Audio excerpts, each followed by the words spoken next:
Welcome to StopFake, the place where we set the record straight on disinformation about Ukraine. I'm Fulbright scholar Benjamin Cohen with StopFake's latest dissection of Russian alternate reality. This week's disinformation menu brings you Russia's Sputnik claims life in Ukraine worse than ever, Turkish delegation arrives in Crimea, Ukraine to stop support for Crimean Tartar Majlis, and the exclusive interview that wasn't. And now, to the details. Russia's government-controlled news agency Sputnik declared this week that 3 years after the Maidan protests, Ukraine is economically much worse than ever before. The source for this non-story is Kharkiv-based translator Denis Shedrivi, a purported citizen activist and blogger whom official Russian media regularly cite in their Ukrainian disinformation mission. Shedrivi claims that Ukraine's market is dead and that it is impossible to find well-paid work. He also proclaims that all of Ukraine's reform efforts are a complete failure. According to the headhunting and job site Robota.ua, Ukraine's employment market is growing. Compared to 2015, the current jobs market has grown by 200%, the average salary has risen by 14%, and the salaries of the top 50 most popular jobs are up by 18%. According to official monitoring of Ukraine's 2015-2016 reform efforts, the country has successfully implemented an independent and transparent procurement system, launched an anti-corruption bureau, and enacted important legislation on education, decentralization, and deregulation. The Reanimation Package of Reforms Coalition has marked 12 areas where the country has achieved concrete reforms. The International Monetary Fund, meanwhile, is forecasting a 1.5% GDP growth for Ukraine for 2016 and 2.5% for 2017. Perhaps not stellar, but certainly far from dire, wouldn't you say? This week, Russian media disseminated a story about a Turkish delegation visiting Crimea, with the goal of deepening business and political relations between the Russian-annexed Ukrainian peninsula and Turkey. Pro-Russian Crimean Tartar MP Ruslan Balbek, well known for his outlandish, unsubstantiated pronouncements about Crimea, declared the delegation particularly important because its members came from Turkey's official establishment. However, there were no official Turkish government representatives anywhere even near this so-called delegation.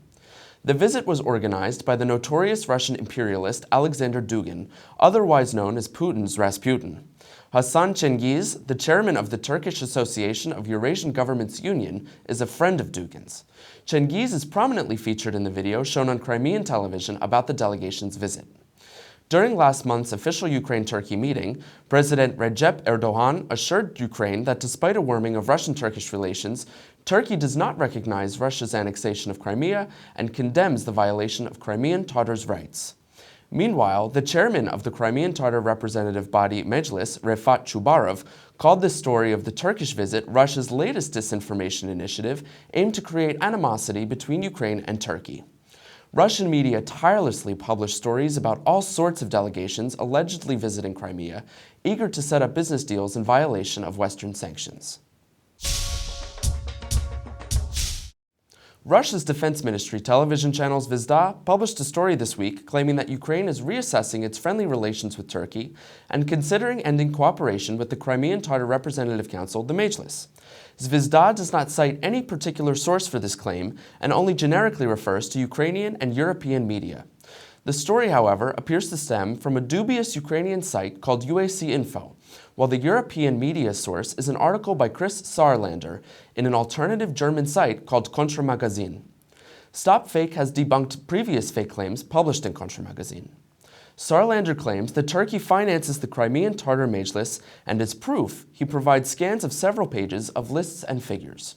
The documents, however, are dated 2006, and the funds that Kontrmagazin claims show Turkish official support for Majlis are actually a grant to the QHA Crimean Tartar News Agency for office rental and correspondent salaries. Kontrmagazin journalist Chris Saarlander is also widely featured on the Russia Insider website. His stories feature headlines such as "Unparalleled Sympathy for President Putin in Syria" and "Human rights groups are propaganda fronts." The site has been criticized for its pro-Russian stance and is widely considered to be in the same category as RT, Sputnik, and other official Russian outlets. Last week, the Russian web publication Ukraina.ru published what it called an exclusive interview with prominent Ukrainian sociologist Irena Chalupa, in which she allegedly said that an artificial revolution supported from the outside was possible in Ukraine. The story was a complete fake, as Bekeshkina had never been interviewed by the site, and after she outed the fake in a Facebook post, the story was removed from the Ukraina.ru website, but remains in cache storage. On the third anniversary of the Maidan demonstrations, Bekeshkina's polling organization, Democratic Initiatives, held a roundtable on the lessons of the Maidan Revolution. The video of the event is available on YouTube. Ukraina.ru used snippets of the roundtable pulled out of context, manipulated Bekeshkina's words as well as other participants' statements to claim that corruption in Ukraine grew fastest after the 2004 Orange Revolution and that corrupt Ukrainian politicians are all simply waiting to flee the country.